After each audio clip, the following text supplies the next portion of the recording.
Today I'm going to show you how I prep my soil. One of the most important things to consider when you're trying to plant anything is what the planting zone is for your specific location. If you go on almanac.com or you Google what is my planting zone for and put in your city and your state, it will tell you exactly what your planting zone are. My planting zone is 9A. So in my area, the almanac will tell me specifically what items I can still plant, what dates I can plant these items, my last date that I can actually put these items in the ground in order for me to still have a harvest by the end of the summer or the beginning of your first frost date. This is the time that you're expected to have your first frost in your area. So if you look on that calendar, it will give you an idea of some of the things that you can still plant based on where you're located. In order for us to be able to put anything in a container, there's a few things that we need to make sure that we have down pat prior to doing this. You have to choose a container that have proper drainage. If not, your roots are going to get rotted.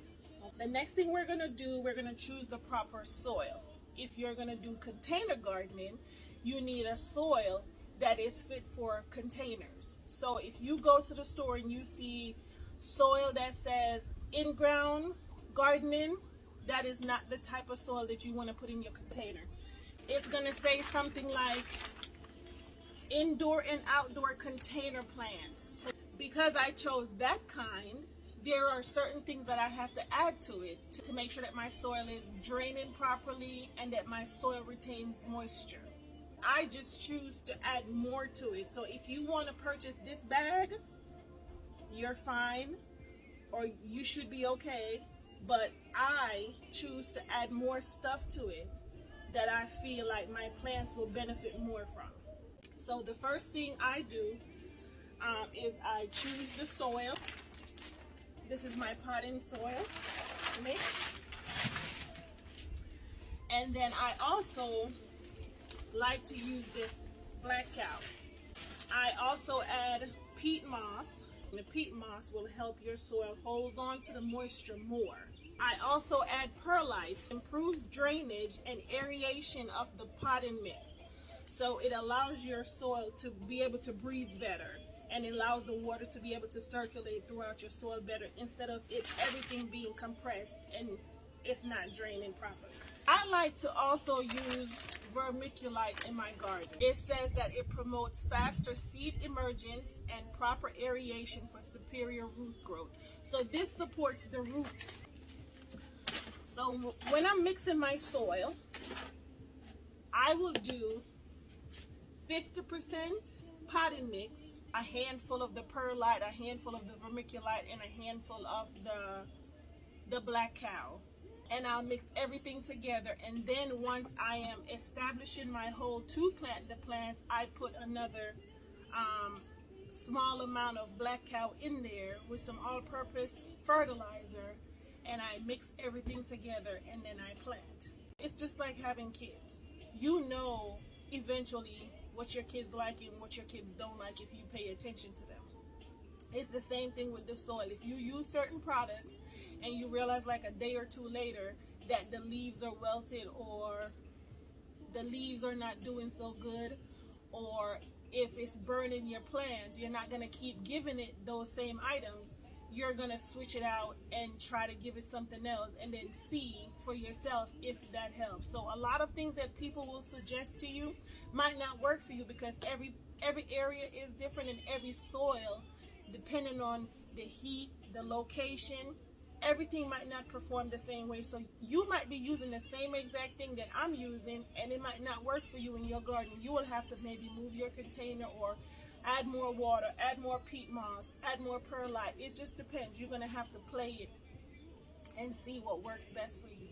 But I feel like if you're starting off, 1 or 2 container is perfect for you to start off with. Even if you don't want tomatoes or bell pepper, maybe you want some herbs, maybe you want some thyme, maybe you want some rosemary, or maybe you want some mint. You know, those are things that you can start off, and this would be a good mixture for you to use in preparation to plant those things. So I had a few containers that the dirt level was a little bit low, and I did this mixture yesterday, and I topped off most of those containers. So this is a leftover, but I am going to go through the same process, and I'm going to show you exactly how I did it last night. And if you know how to cook, then you pretty much know how to eyeball stuff. Sometimes when you pour, you be like, okay, this is enough. That's when you know to stop. You will add in some black cow. You will add in some perlite.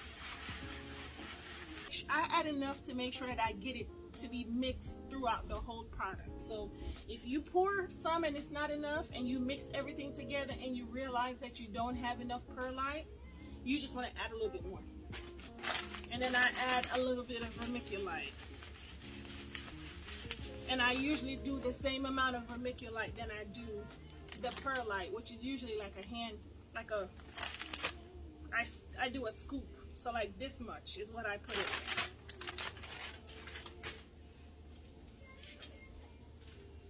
And as much as I like to garden, I do not like to get my hands dirty, because I don't know what's in the soils.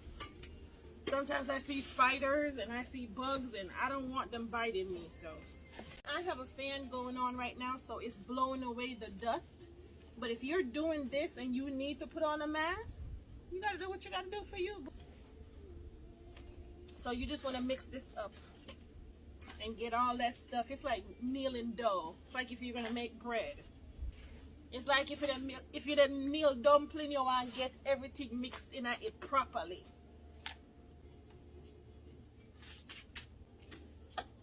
Now, if you want to save space in your container, you can put sticks, you can put old leaves, you can put anything that you want to put in here.